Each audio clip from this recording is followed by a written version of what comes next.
Part 3, my sister found my viral post, and things got even worse. I honestly didn't expect my original post to get much attention. Maybe a handful of replies. Maybe a few opinions. Instead, it completely exploded. Thousands of comments. Messages from strangers.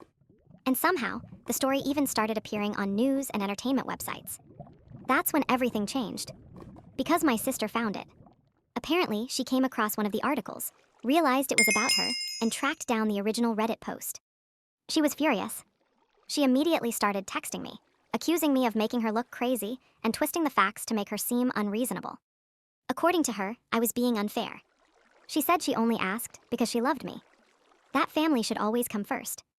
And that the opinions of internet strangers didn't matter because family happiness was more important.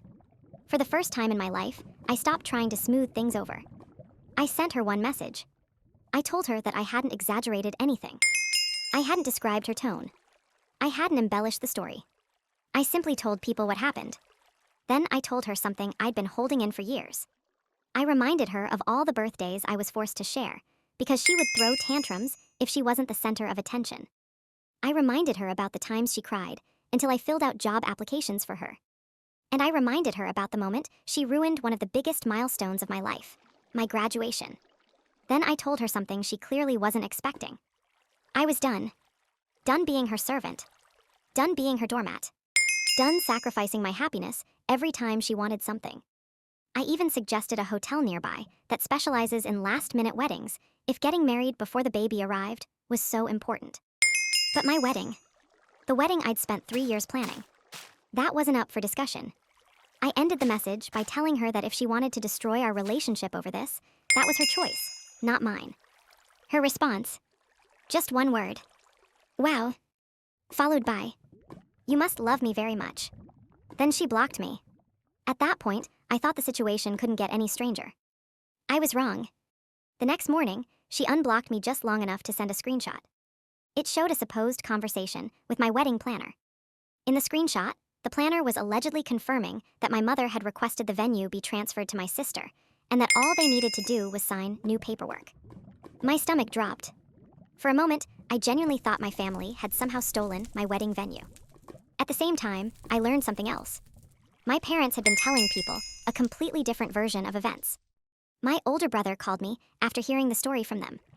According to our parents, I had supposedly offered the venue to my sister before the barbecue, and then publicly humiliated her afterward. None of it was true.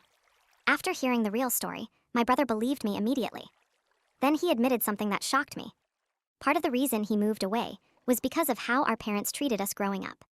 In his words, they were complete jerks. For the first time, I realized maybe I wasn't imagining years of favoritism. Maybe it had always been there. Meanwhile, my fiancé and I went into full damage control mode. We contacted nearly every vendor involved in the wedding.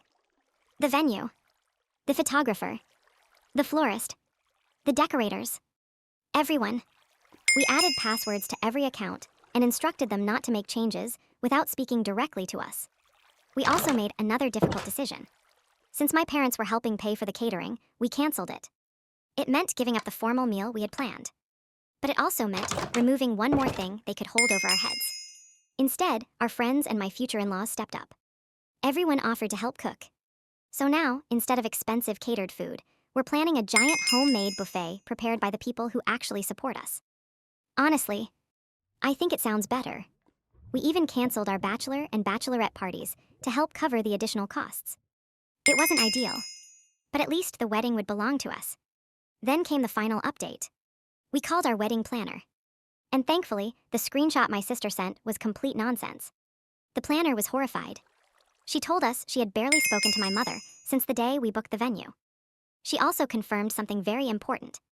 No changes could ever be made without me physically present. My family had no power to transfer the venue. No power to cancel anything. No power to take over the wedding.